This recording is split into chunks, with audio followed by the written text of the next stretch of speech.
All right. Yo, what is good, everybody? Today, I have one of the OG homies on the THRU podcast. I've known this guy for damn near, what? Did you do NCYC open mics? I didn't. I think it was crazy. I actually met you at Skyline. Skyline College? Yeah. What class? It was Miss Jackson. It was like one of the first fucking like music classes. Yeah, bro. Were you there when she cussed me out? Nah.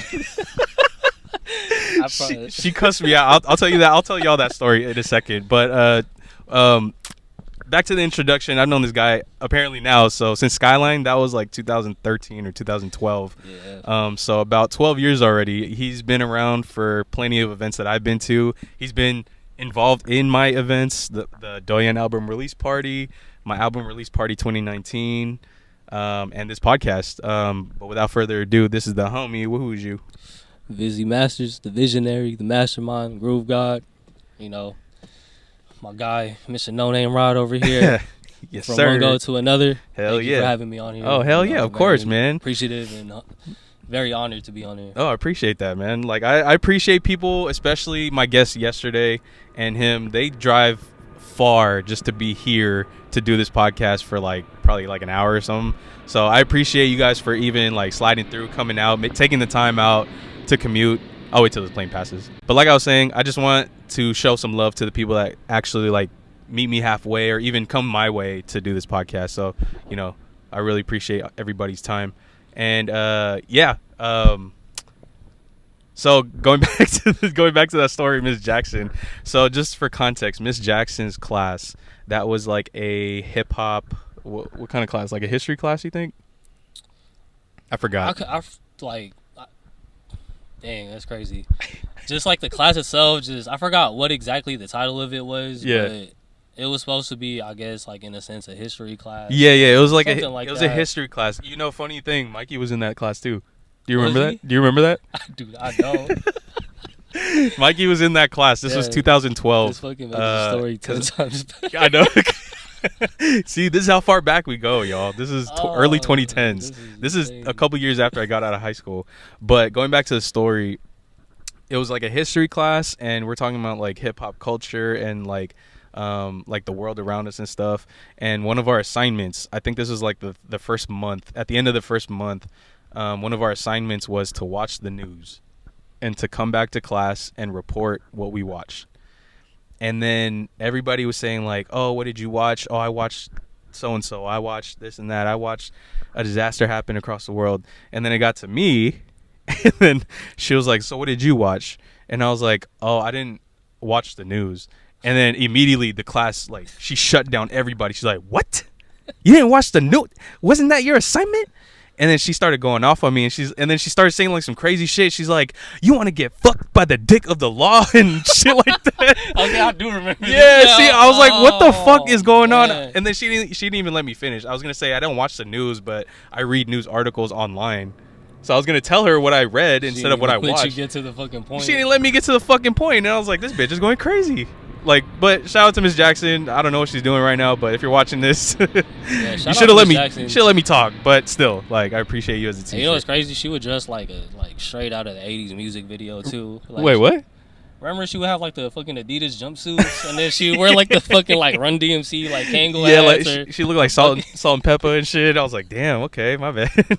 But yeah, she just went hella fucking poetic and started bitching at me, just you want to get fucked by the dick of the law, and you have no standards and blah blah and whatever, you don't listen to the news and bullshit like that. And I was like, yeah, but if you watch the news, sometimes they kind of sway you to think one way. So the news in general is very manipulative if you think about it. So how can you make that an assignment if you can't really trust the news in the first place? So I was just like, very good point, but you couldn't even get that out. I know, I could have said she was talking about Dixon law and shit. I was like, man, whatever the fuck. But yeah, going that far back, what is it that kicked off this music thing for you? Because I don't know exactly when you started, but I know at the time of 2012, we were both pretty much doing our thing with music, and we were both kind of in the same lane but very adjacent, because I see you doing your thing, see me doing my thing, but then we didn't really collaborate or anything. So I didn't really know where it started or what level you were trying to be on at that point. But Yeah, like just bring us to the beginnings of your music stuff. Yeah, I could take you back to the origins. Oh yeah, way back. Let's start. What influenced you to even like get into hip hop in the first place? I'll say like a big influence is like my dad for sure. Like Lord behold, like when I was like 6, 7 years old, he's over here playing me Easy E and NWA albums and shit. And like the first album I bought was like fucking Country Grammar by Nelly. And the second album I bought was the Slim Shady LP. So like mind you, I'm like 6, 7 years old. Like he bought that for you? Yeah. Damn, that's tight. And then, I don't know, for some reason my mom just let me buy the Eminem album. Like did they just not listen to like the music, like the lyrics in it? My mom did listen to it, but I don't know. Like, for some reason, she just let me buy the album. Because of all the albums you could listen to and be okay with, Eminem, like you've seen some crazy, especially in that era too. Right. That's well, I guess fortunate enough for me, I had a fucking CD player, so it's not like I was just like playing blasting it out loud. Yeah, I feel that. Okay, so it was Country Grammar and the Eminem, Some Shady LP. Yeah, and then what kicked off your trajectory into like involving yourself into music instead of just being like a bystander or listener? Yeah. What influenced you to take part in the culture? Crazy part is my dad was actually a DJ. So like, mine too. Before I even like wrote a rhyme or like thought of a rap, like, I was learning how to DJ. Like I would go to like weddings, events, shit. Like I guess I could put this out there now that we're old enough. But like my dad would take me to the club sometimes. Take your kid to work day.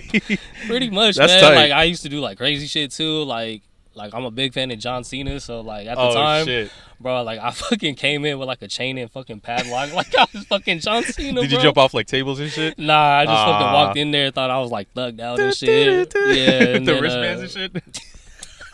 Damn. Imagination was wild. Hey, but well, how old were you? Like 10? I was like 9. See, that's the embodiment of like everyone's like childhood dream is to dress up as your favorite wrestler and just show out wherever the fuck you go.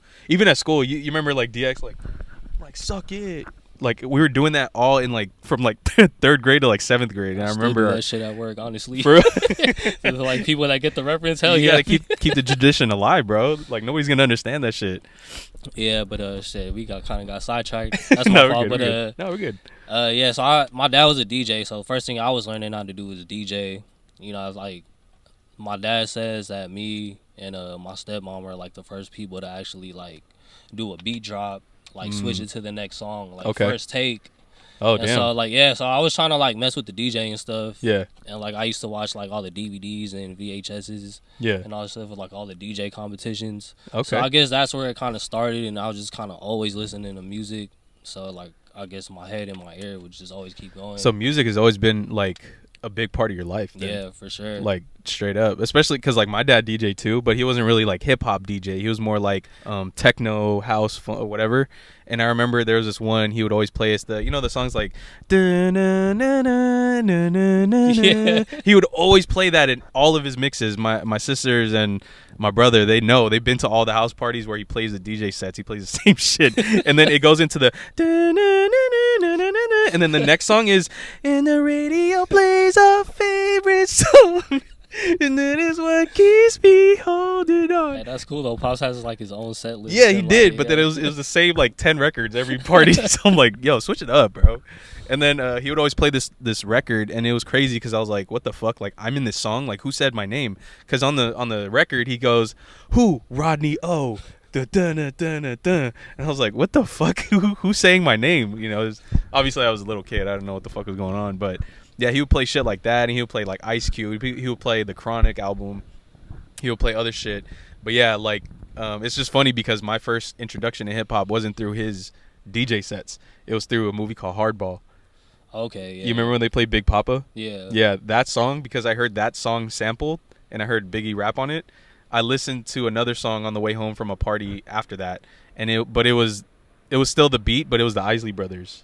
But going back to like your origins and everything, what were I guess who were the artists that kind of like caught your attention to like stay in hip hop? For sure Tupac and Biggie, especially, you know, my dad used to play him a lot too. So I kinda, and then Pac's his favorite rapper, so it kinda just, you know, the apple don't fall too far from the tree. Oh yeah, definitely. So I kinda caught on to the influence. And then I don't know, there's something about Biggie too. Just hearing like different flows and Yeah. just he really just kept it player in his music. Oh yeah. And I appreciated that. And then obviously, like I said, Eminem, Nelly. I was 50 Cent. 50 Cent. Yeah, I feel like everybody has to have 50 Cent somewhere in there because yeah, he was a big influence. Yeah, Kanye too. And then like Jeezy and Rick Ross were like coming around that time. Jeezy and Rick Ross. So I guess fast forward, I guess from me DJing, like I wrote my first rap and my first like I guess lines in like 6th grade. Damn. Hella fucking randomly with like 2 of my friends. Like we literally just had played a weekend of fucking like recreational basketball at the local fucking rec center. Right. And then we were just playing instrumentals and they were like, fuck it, we're just gonna write a rap. Do you remember what you wrote? I don't remember what I remember the beat though. Like this is gonna be so insane. You remember that song? Like, if you don't give a damn, we don't give a fuck. Yeah. If you don't give a damn, we don't give a fuck. Fucking Youngbloods. Yeah. I wrote my first fucking rap to that shit, that's a tight first beat. And yeah, that's kind of like where it took off. And then like we all like fucking went over our raps, spit that shit, and then they're like, damn, like yours is actually pretty cool. So like of the homies, you had like the best pen starting out. Much, yeah. Okay. And I guess obviously my flow wasn't all the way there, but I guess I had the cadence because I listened to so much music. Yeah. And so much rap. So, okay. Yeah, that's basically where it all started, and those are like the artists that kind of like got me going. Okay. Do you remember like your first performance, like your very first performance, stepping on stage and doing your thing? First performance. I want to say high school. Oh, it was high school? Yeah. What'd you perform? I used to drop so much mixtapes in high school, so like there's a song called like None of That. None of That? Yeah. Was it on like your own beat, or did you like always find random beats like on YouTube and shit? Hey man, I could put this out there. I don't think I'm gonna get sued, but I don't know if you know this website called SoundClick. SoundClick? Yeah. Oh, it was kind of like easy. fucking like Beat Stars for like back in the day. Yeah. There was like SoundClick. Do you know vid to MP3? Yeah. Yeah, just so yeah, I used to fucking like sound rip beats off SoundClick, bro. Like I would have hard drives full of fucking like beats that still had tags on them and shit. Did you ever find beats on like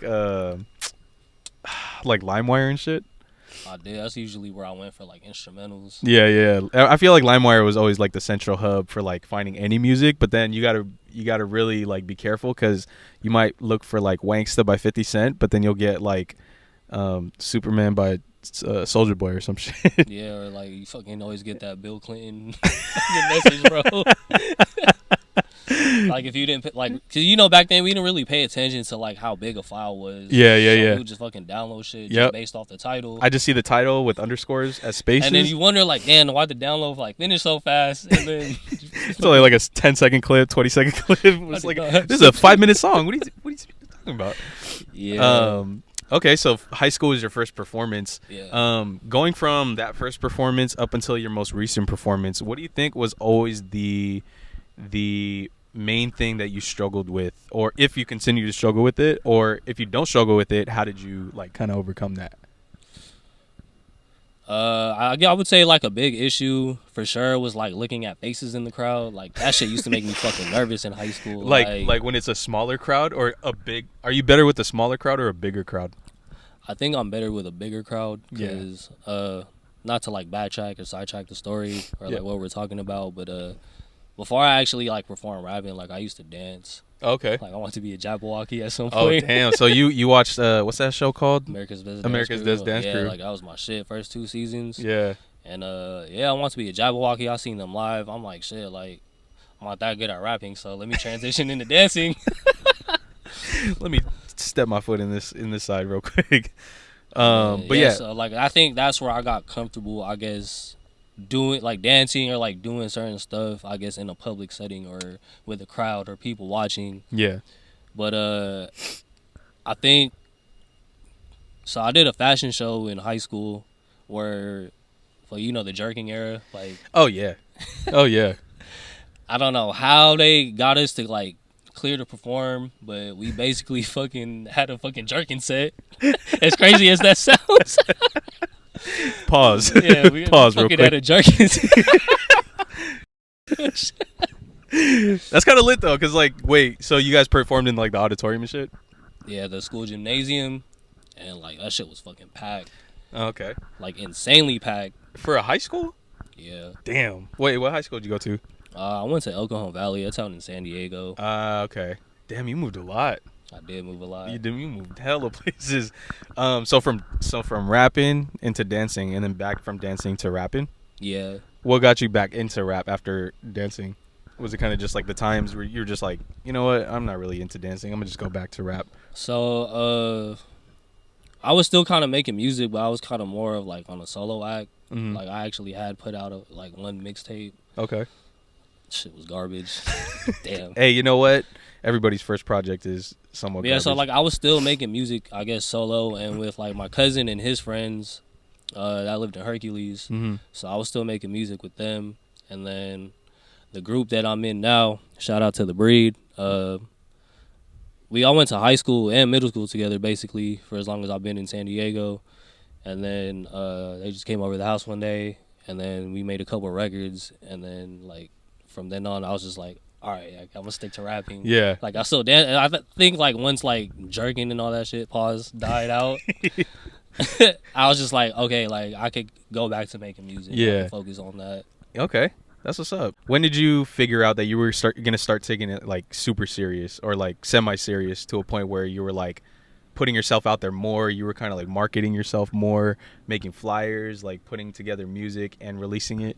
Like when did you figure that was like your turn point to be like, all right, this is not a hobby I want to do. This is more so like a career, or you know, something I really want to follow and make money off of? I'll say like sophomore year for sure, cause I follow like y'all, you know who D Pride is? Yeah. Yeah, so like I was following him, fucking Timothy De La Ghetto on YouTube. So like I was paying attention to that, and then I would say like I had a little buzz in high school. Okay. You know, like my MySpace was getting like 20,000 plays and stuff. Oh like, damn. I would upload a song, and you know some of my peers and classmates would be singing it the next day. Yeah. So I fell in a fortunate situation like that, to where like I had my own microphone too. We were just recording at home. Yeah. So I felt like that's kind of where like, okay, I could drop more tapes. I kind of like know how to bullshit on Photoshop. Okay. So it's just like I kind of had like skills that I would just like, I would say forget homework and just really like lock in on stuff like this. Oh damn. So you were like 100% going in. Yeah, because I don't know, I just always had the passion and I loved it. So it's just like, who knows where we could take this? And then me being naive and young at the time, I'm just thinking like, oh, I just need one hot record, or I'm gonna just make these YouTube videos and these quick raps, and then, like somebody's gonna find me and sign me. Yeah. And the times were different too back then. Oh yeah, especially like the people that you mentioned, they were like the Asian stars growing on YouTube. You know, they were like the kind of, I guess, the pioneers of like what jump started everything. To, exactly. Like, what's going on today. And I feel like that kind of blended a lot of like hip hop music as well as like internet videos and stuff, you know, because like before it was strictly just everybody doing silly videos and then everybody doing music. But then when they came in, when that whole early 2010 late 2000s to early 2010s, when they started blowing up, they kind of like integrated both, and there started being like rap stars who do hella skits or hella comedians who do music. You know what I mean? And it kind of blended the genres together. I feel like that was cool. And it was probably even more cool that they were Asian representatives for people like us. Yeah, I was going to say too, like they definitely opened a lot of doors for like what a lot exists today. And just how like the people that they were collaborating with, just like off the strength and solely off YouTube, just for them to like meet and collab and make a song together. Yeah. So it opened up so many doors, and you know, got a lot of attention and eyes on, you know, the community. Yeah. You know, the Asian people. Hell yeah, I agree. Especially like I always mention like Touch Blue, for example. I don't know if you remember Touch Blue. Yeah. Touch Blue was like, I guess not really one of a kind, but I definitely like thought it was like the silly, stupid comedy, but it kind of like, you know, like made a trajectory into like that kind of style for like videos today in a way, because it's very silly, it's very stupid, but it's like it's sketch comedy kind of. But yeah, I was gonna say for the next question earlier is like, who do you think are the artists that kind of influence your sound for your music today, like around this time period?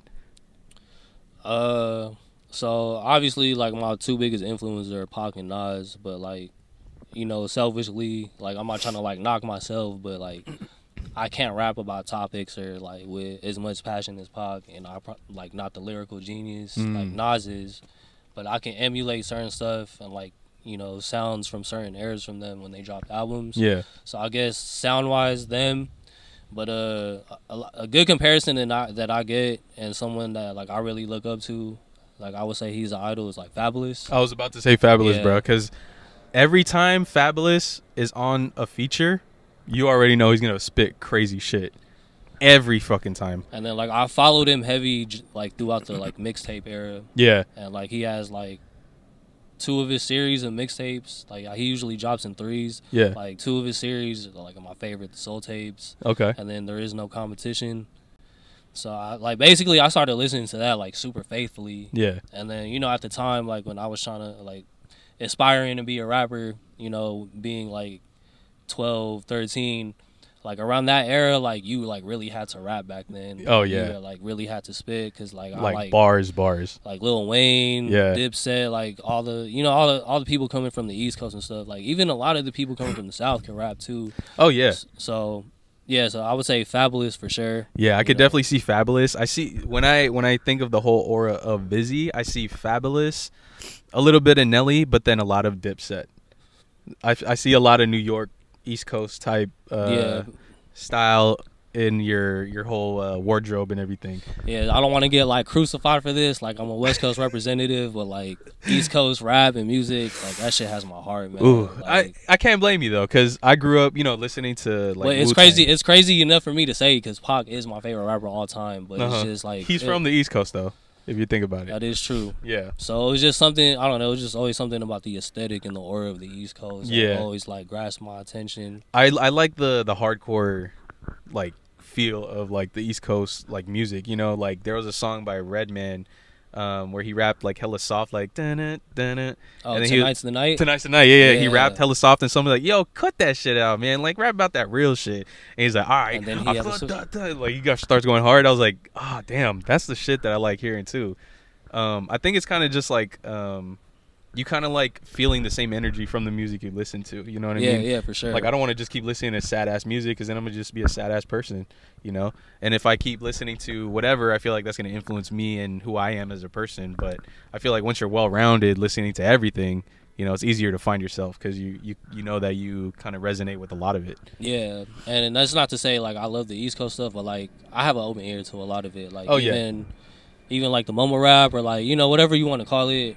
Or you know, just depending on like whatever era it is, like I just have an open ear. Yeah. Because you know I love hip hop and rap that much. Yeah, I can't really discriminate too hard. You know, like music is music. If you don't fuck with it, then just don't fuck with it. But you can't say that unless it's like some crazy shit. Unless it's some crazy shit, yeah, I'll say something. But if it's just somebody like making party music or whatever, I can't knock it. You know, we were at that point. We were there at some point in our lives that we wanted to make that type of music. Yeah. And to kind of piggyback on the question, I guess what influenced like my sound today is for sure like a lot of the guys from the mixtape era, like Kendrick, Cole, Drake. Oh damn! Like early Wiz Khalifa, Big Sean, like Big Crit. Yeah.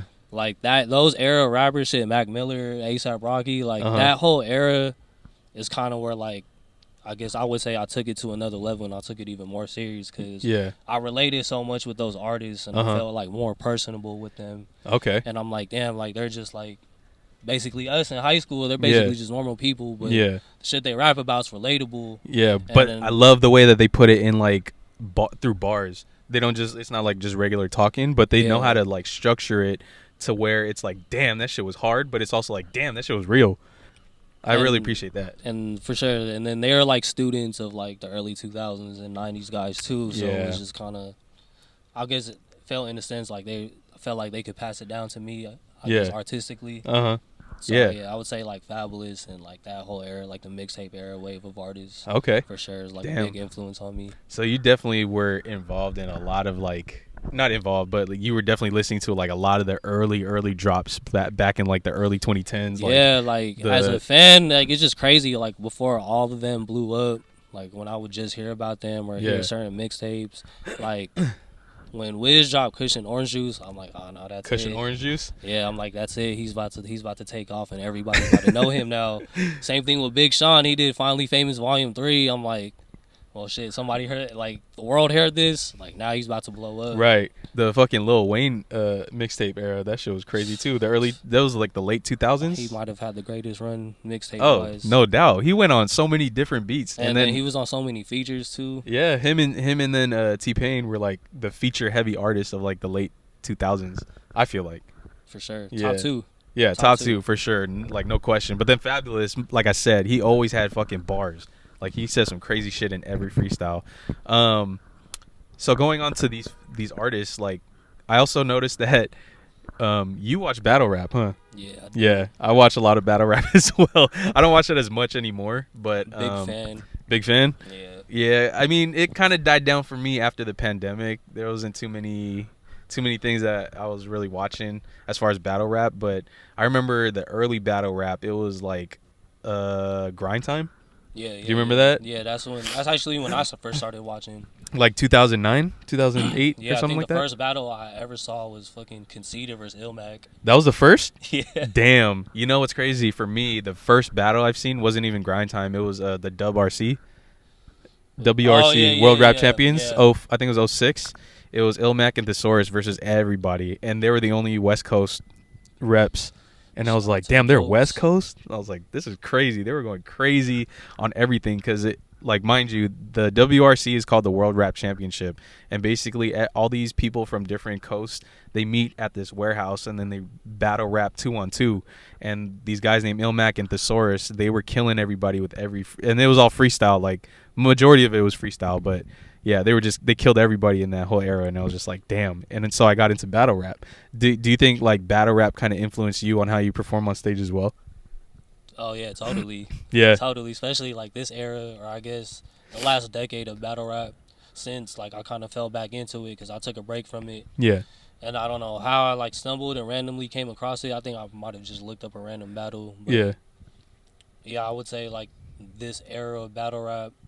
And how like their cadences are and how they perform. Yeah. Especially they have like certain venues, like they're at like a big ass club or something. They're, like, they're on the stage. Yep. I've actually seen a battle rap event live. So like. Who'd you watch? It was a URL event, but Rum Nitty and Lou Castro, I believe, was like the main event. I know Rum Nitty. I don't know the other guy, but Rum Nitty's a beast though.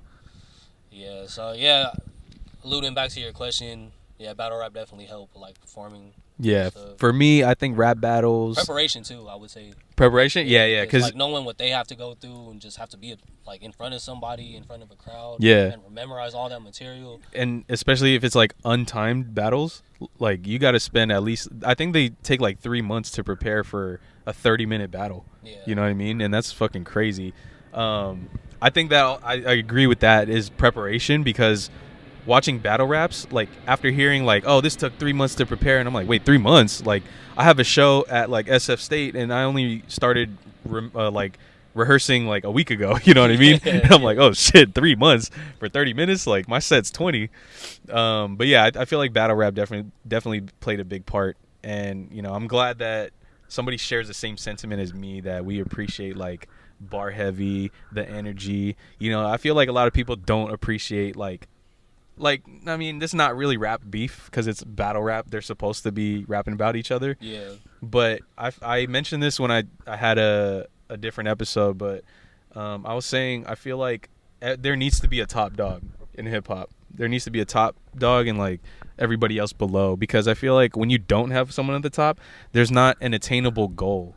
You know what I'm saying? Like, yeah, some people want to just kind of like rap just to rap and say shit, but like if you really dive into the culture, like you kind of want to be well known. That's kind of like the whole gist of like being in the hip hop game, you know? It's a sport in a way. For sure. I guess it's like being in any type of community, you know, like especially if like you really care about it or you really pay attention to it, like you want to be mentioned amongst like certain names, especially if like you actually like do the craft itself. Yeah, so, yeah. And then kind of just going to battle rappers too. Like I honestly think they're like purest. You know what I mean? Like that's the purest form of fucking like writing. Yeah, because you also have to be a wordsmith. You know, I feel like battle rap in general, you have to be everything all at once. You have to be, obviously a battle rapper. You have to be a regular rapper. You have to be a fucking, a stand-up comedian, and then you also have to be like, you know, your own hype man. You know, you gotta wear all the hats at once in front of a live audience. Like, that's fucking nerve-wracking and shit. And it's just like the material just has to hit, cause yeah, sometimes there's some battles like it will have like a high expectation. Like I can't think of one off the back of my head, but then like if you fall flat and the material just isn't there, it's just like ugh, wasted all that damn time. Yeah, like all this promotion for this. It's like, imagine if Logan Paul and Mike Tyson, they fight, and then it's just like, what the fuck was that? You know? And it's just like, damn, you just wasted your time watching it, and you wasted money like watching it. You know? It's a tough thing about battle rap, but I guess, going back to, our conversation, like battle rap too, I guess helped me artistically as well. Yeah. Like structuring and just, I guess, finding uniqueness and just some of the shit they write and say. Like I think that's like some of the best form of writing. Yeah, I feel like watching battle rap kind of like helped me with my punchline game. For sure. Like I figured out like, oh shit, I could say this and then still mean it in another bar, or like I can structure it to where I could put it somewhere where it's most effective in my verse. That's why I think Reminisce is the GOAT, man, because his punchlines, oh my god, they're insane. Like when he was battling New Jersey Twerk, he was like saying something like praying Buddhists. What'd he say? He's like, praying Buddhists, you doing all this bowing, now you amongst someone that'll bow with you. I was just like, damn, what? You like, amongst, damn. I would have never thought about like putting that together. And it's it's like a simple idea and concept. Yeah. But it's so impactful because of how like his cadence and how he delivered it. But it's just the thought process of like writing that. And if you don't catch it, if you're not heavy into battle rap, you won't catch these bars. You'll just think of it like surface level. But when you break it down, it's just like he's using the words that involve that topic to make a greater statement. You know what I'm saying? Like the amongst thing, he used the word monk. Yeah. Amongst. You know what I'm saying? That's crazy shit. Who the fuck thinks of that? Honestly. Yeah, that's why like I really love battle rap. Yeah. Just like those moments or just some of those bars where you have to pause it sometimes, or you're just like, ooh. Yeah. Yeah, like I get hyped though, like if I hear certain shit. Who's like your top 5 battle rappers of like in general? Like who's on your Mount Rushmore? I'll say, gotta say Rum Nitty. Damn, it's tough because there's different eras, but yeah, I gotta put Loaded Lux in there. Loaded Lux, okay. Yeah. Loaded Lux, Rum Nitty. Damn, there's so many people. I just don't want to like exclude anybody, but like for me personally, like I think Geechee Gotti's up there. Geechee, he's pretty fucking good. Like like battle rap's just recent to like keeping track of like accolades and having the champion of the year. Yeah. But for his run to be like a 3-time champion of the year, like that's fucking 3 years of fucking battling. That's bro. crazy. 3 years of material straight. And he battled a lot too. But I'll put him up there. 4th spot, I guess it changes all the time, but I guess I could put Hollow the Dawn up there. Hollow Dawn, yeah. And a lot of people, like, a lot of the fans, especially people that follow battle rap, like, that's like a URL heavy, like, Mount Rushmore. Like, we forget, like, battle rap is all, like, preference and shit. Yeah. So it's just, like, I feel bad I can't put somebody like Thesaurus or Ilmac because of, like, what they did for battle rap itself and, like, the longevity and impact they've had. Yeah. It's, like, hard to keep them off the Mount Rushmore, but, my Mount Rushmore is based off like preference. Yeah, I mean that's fair because me personally, I have Ilmac and Thesaurus on there, so I can't, And like I'm not even mad at that. Like I couldn't even disagree. Yeah, it's just that's your Mount Rushmore. Right. Like their style, it curates to you. You know. So going a little off music. Yeah. What I do on this podcast is I invite a lot of the homies, whether I've known you for 12 years, if I've known you for 20 years. If I've known you for 5 or if I just met you a week ago. I like to give these podcast episodes more of a personal conversation type of feel to them. But what I do like to do on the show is I like to dive into just how everybody is as a person, how their life is going, things that they've gone through, some wisdom that they could share. So I guess with this segment, I usually start it off by saying, how are you doing? Like, how's your life going right now?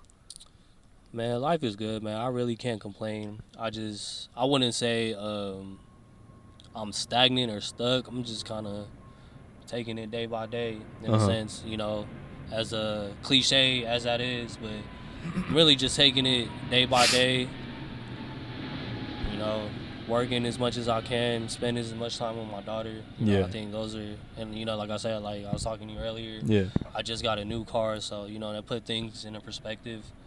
You know, I gotta be smarter, and I'm good, man. Honestly, you know, like as selfish as it sounds, like as long as like my daughter's good, and I know she's happy, healthy, you know, that really just keeps me going. So as long as she's good, then I'm good. Hell yeah, that's a beautiful thing, and I really appreciate parents who are for their kids first, because I feel like that's the whole point of parenthood, is you're not living for yourself no more.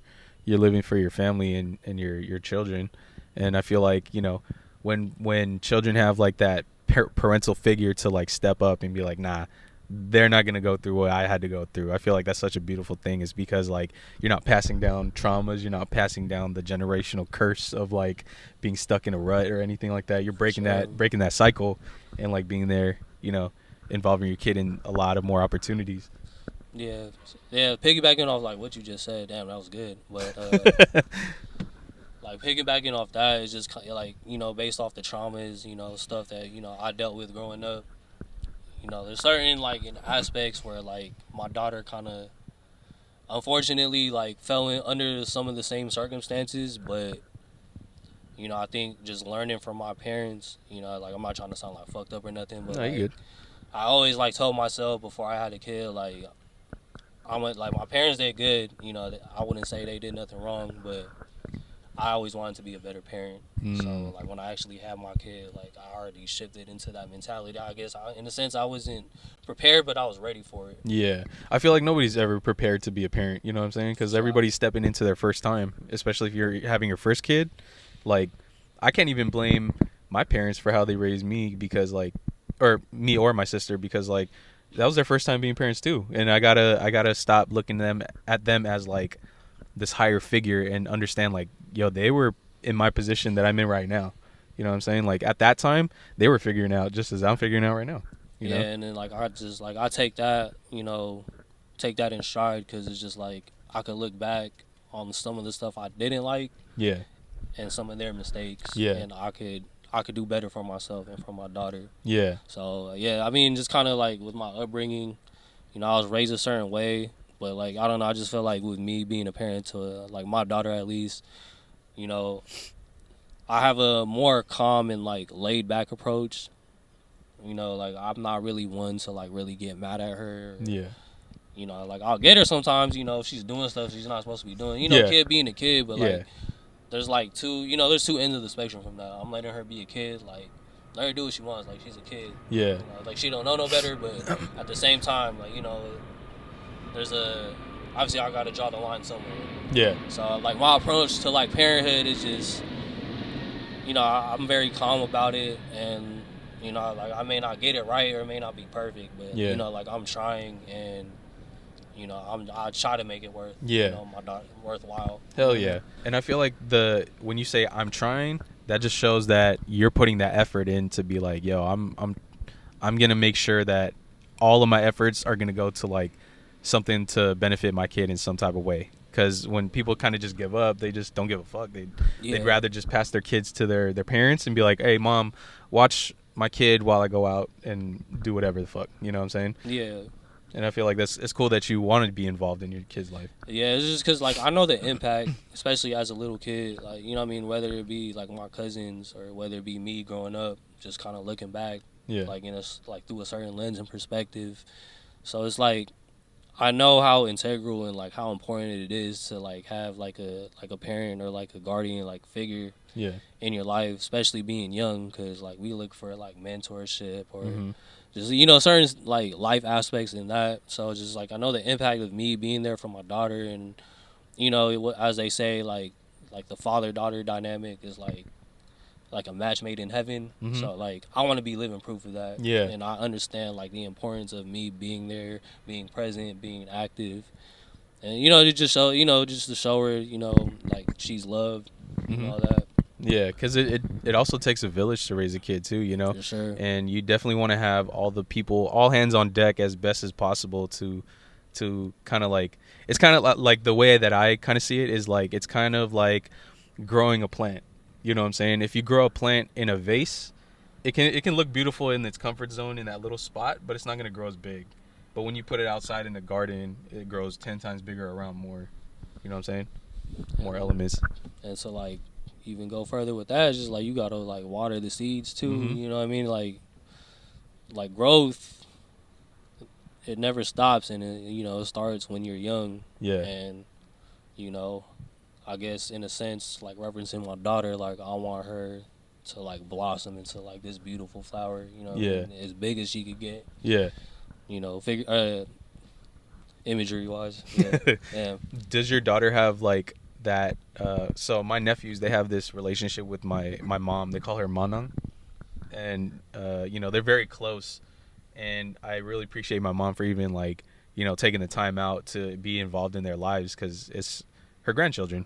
Yeah. Does your daughter share the same with like your parents? Like, does she have that like bond, or if not, like, have you found any ways that could be like there could be like a closer bond? Oh no, she's definitely close to my mom. Oh, that's good. Super close to my mom. Like my mom treats her like no other. She treats her better than me sometimes. Not just playing.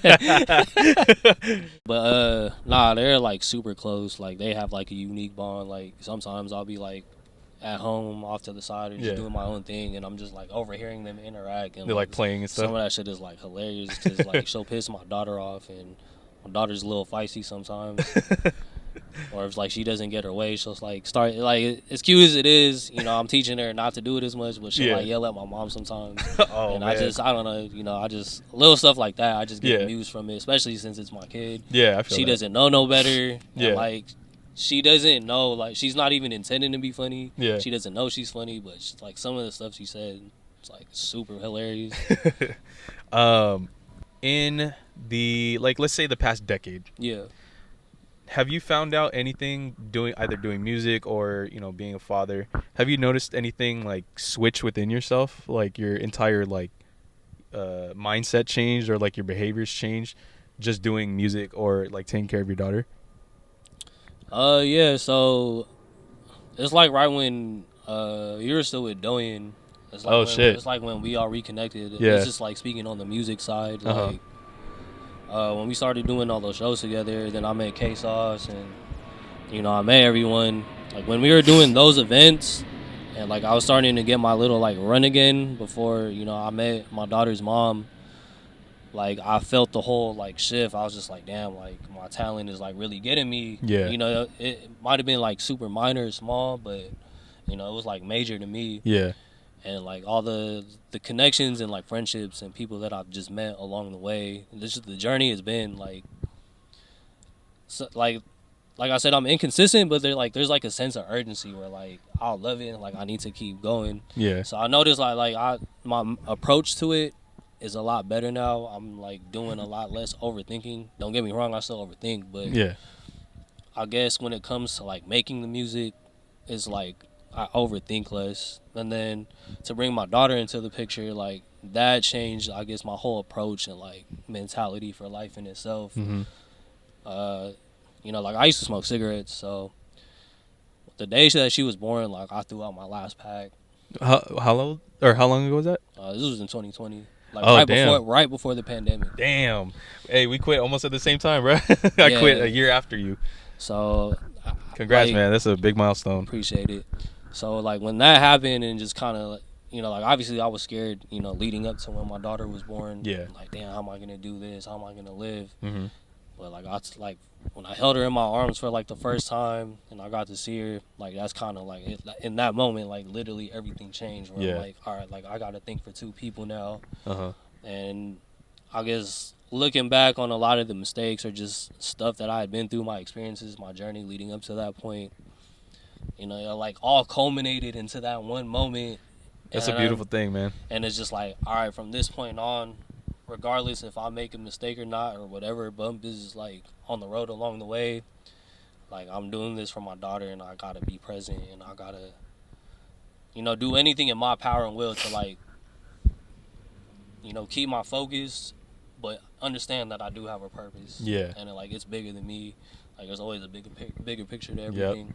Yep. I agree. It's always bigger than you guys, because if you want to start a family, there's always going to be more more growth, more expansion for everybody.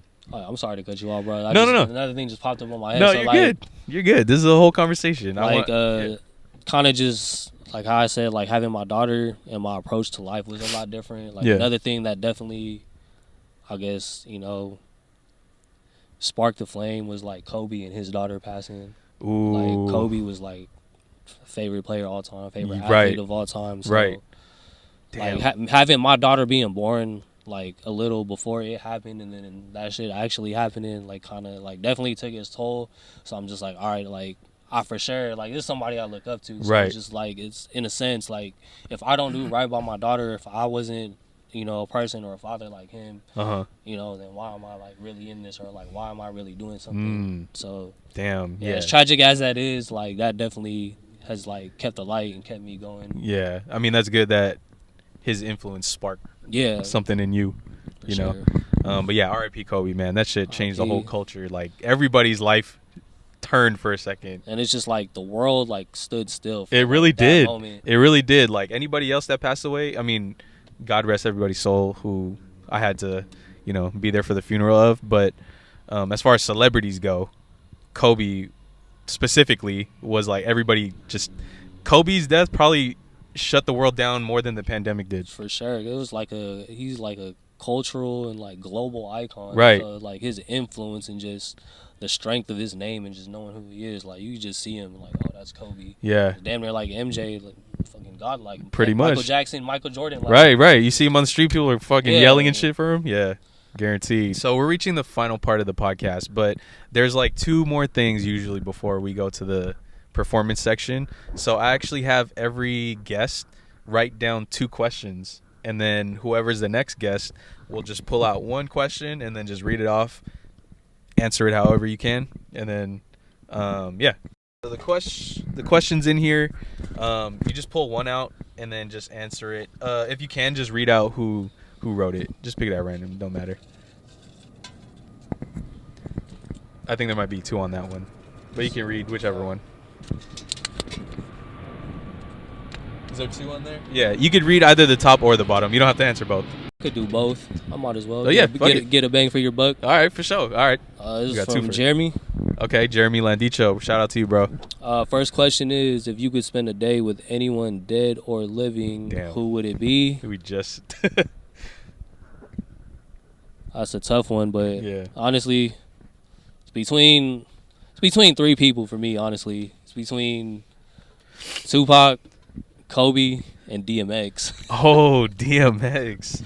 Oh, damn. Okay. But I would have to go with Tupac on this one. Tupac? Yeah. Okay.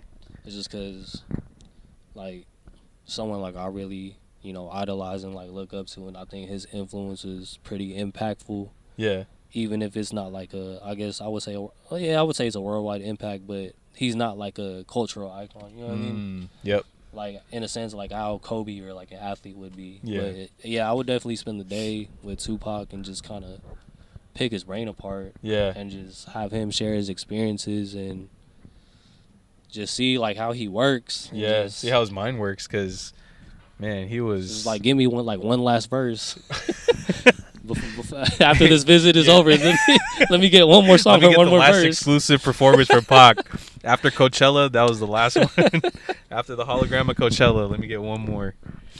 Yeah, man, I just think like he just had like a brilliant mind, and then dude's work ethic, like he's a machine. Like he was a machine. Yeah, like I think there was like a few interviews where he was like, yeah, we'd be in the studio, I do like 1 verse freestyle, and then all right, next song. Yeah. And then that was like one of his that was on like a run for one of his albums too, and I was like, oh damn, he literally did a whole album in like fucking like a day or 2.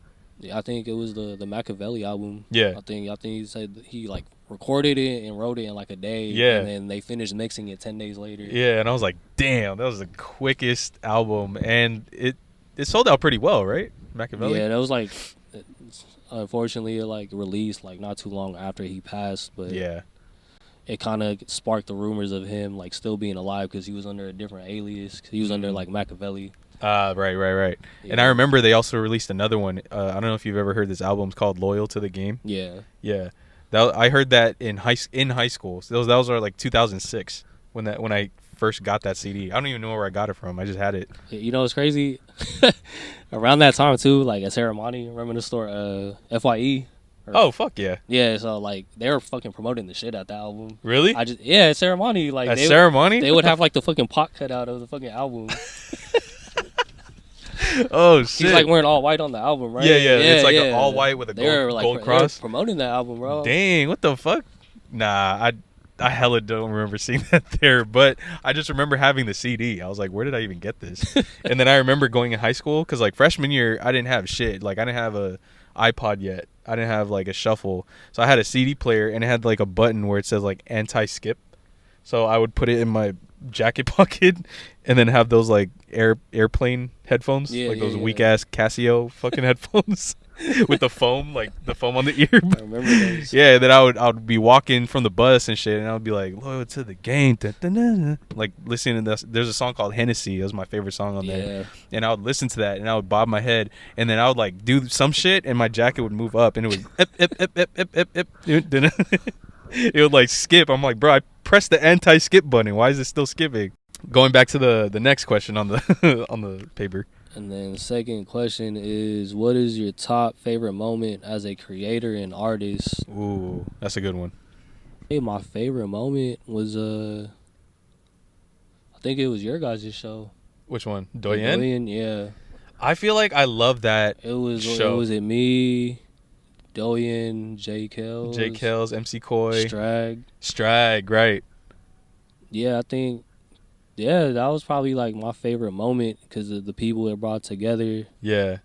And just the feelings I had like coming off that, and like I guess the high off life I felt just performing, and the energy it gave me. That's like another thing that kept me going, like musically, artistically as well. Yeah. It's just having nights like that and performances like that. I definitely love that era because it was like we were just so carefree. Not really carefree, but we were just like fucking living in the moment of like the music that we were making, because right now it's like I gotta make music, make content. I feel like it's like a job right now, but back then, like 6 years ago when we were doing Doyen shit, Doyen was a group that me, Mikey, and CJ were a part of, but when we were in that era, we were making music and we were like doing shows because we got sponsored by Infanta, the alcohol company, and then this other one called Local Show, and they invited us to LA to perform like 2 different times.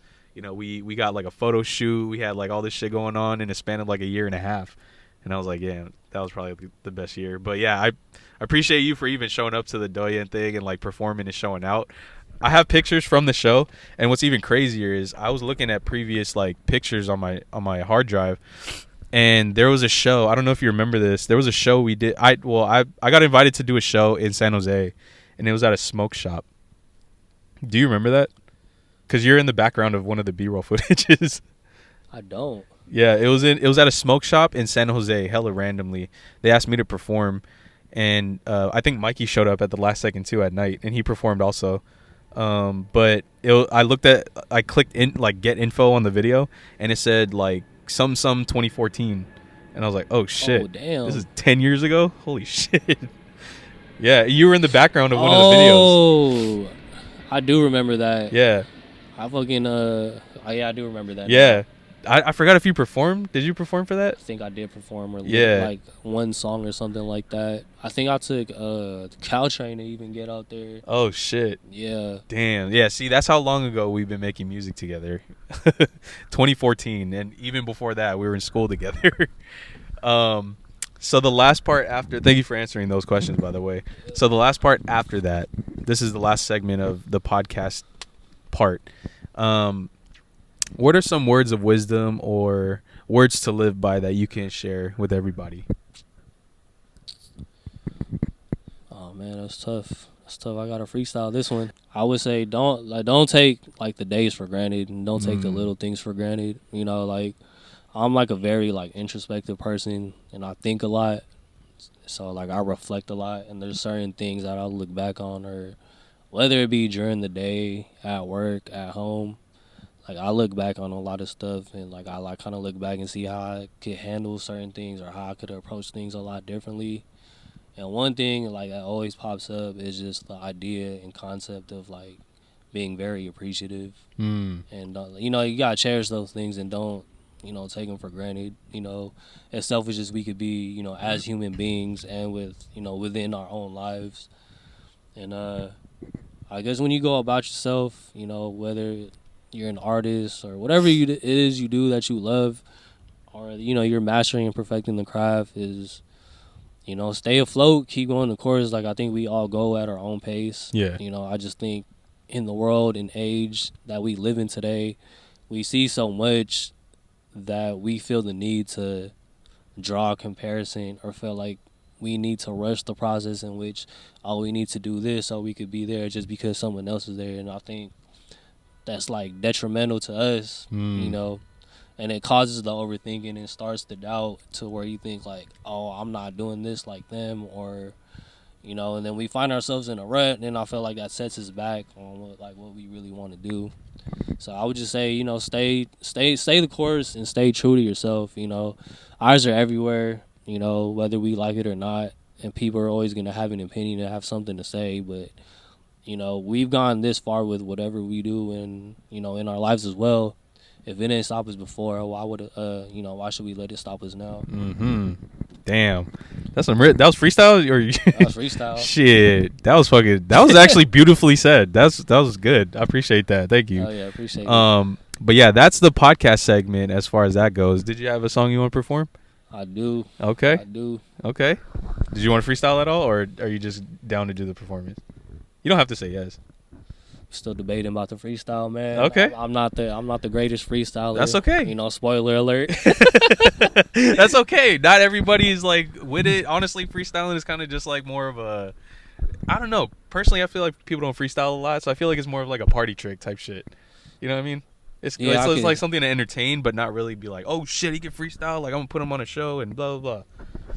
But I mean, shit. There's living proof of people like battle rappers. That like, is when true. They can freestyle their rounds or like rebuttals. That is true. Or like I don't remember if you watched the you watched 106 106. Yeah. Oh yeah. Blind Fury.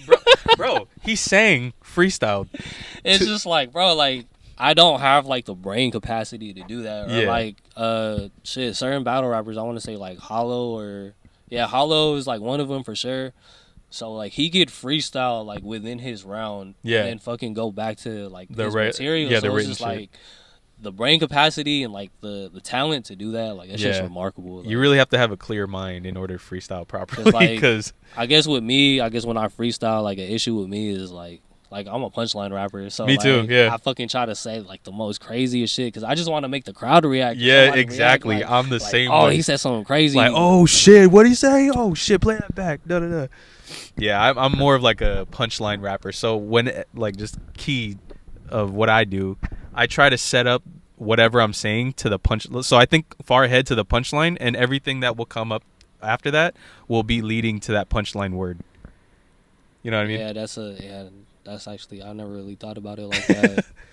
Like if my end line is punchline, the word punchline, I'll say like I'll write it out in four bars in my head. So the last bar will say something with punchline. So the three before it will say like lunchtime, crunch time. This is when you write or like when I'm freestyling. When you freestyle? Yeah, when I'm freestyling. I think to the last bar what I'm gonna say, and then I think of words that rhyme with it, and then I'll structure it from there. I'm practice freestyle. I'm gonna try to use that method. I feel like that would definitely help. And then another good thing to have is a word bank. Oh yeah. So think of like every word that could rhyme with whatever the fuck you want to say, and there's somebody's car's getting broken into who's getting bipped right now. My first podcast too. For real? Yeah. I like that I am like at least 3 people's first podcast so far. Yeah, this is my first podcast. Like I've never been asked. Like I've always had the idea of wanting to do a podcast, and I watch so many podcasts. I'm like, damn, this is like a cool way to like integrate and like, you know, get people to know each other. Yeah. In like different forms and different ways, and introducing the world to people. Yeah. Like I've always wanted to do one, and like. Hey, I just never been invited to do one. And this is my first one. Well, welcome to the podcast world then. Shit. I'm glad I'm your first podcast because, like, I like giving people their platform. You know what I'm saying? Like, that's why I asked you guys to perform at the Doyen show or my album release party or some shit like that. Because it's not like I don't want to see all these people here on the same path that I am and just not acknowledge them. Like, that's kind of fucked up. Like, we're all reaching the same goal, so it's like, why not give you a platform? And then simultaneously, it's also a platform where you can like vent or like express how you feel about, like, you know, who you are as a person and shit. Get very introspective, you know. For sure, like, you know, you could pick apart somebody's brain and how they think, like, and just like you get to understand people a lot more. Exactly. And that's the whole goal of this, is to understand people, build a community, and just have conversation with the people around me. You know what I'm saying? Yeah. Okay. There you go. All right. So what's this song called? It's called Talk My Shit Part 2. I do have a song on streaming services called Talk My Shit. I actually, the first version, or not first version, but the first take of that song, I actually produced that beat. Made it in like 2017. Oh damn! And then I wrote this one like not too long out. So I have this stash for a while. So I wrote this in like 2020. Shit. But yeah, it's like the second rendition of it. Okay. And I think it's like you can see the growth from it too. Okay. Like if you definitely listen to the first one, and then spoiler alert, I think this is the next song I might be dropping. So oh shit, we about to get the fucking first preview of a song you about to drop. So I think I might drop this one. So like I think like when you listen to the first one and then you finally listen to this one, you could definitely see the growth, and like you could, you know, obviously pick apart from the music that like I was going through some different things in different phases leading up to that point. Okay. And I actually performed this a couple times. Okay. Yeah. Hold on, let me close the window so nobody gets a free show except for us. All right, y'all. So this is VizzyMasters with a song called "Talk My Shit" Part 2. Part 2. Let's go.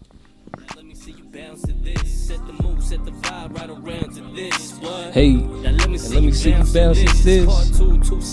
Slide around to this. Hey, let me see you. Yeah.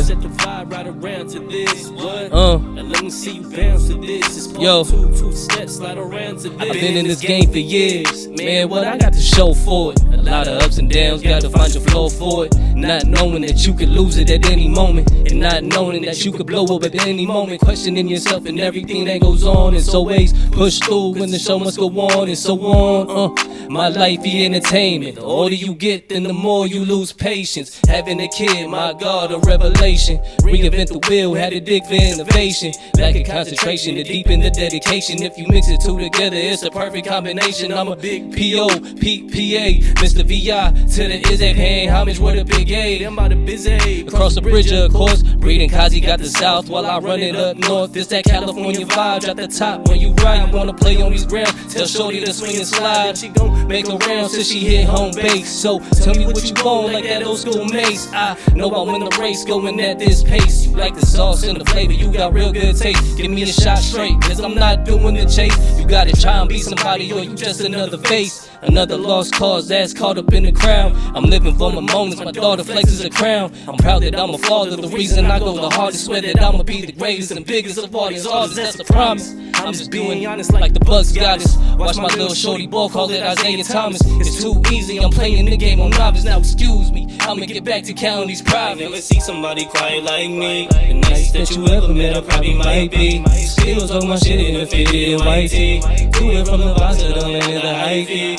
You ain't never seen somebody quiet like me. The flyest that you ever met, I probably might be. She's looking for somebody to call you they wifey.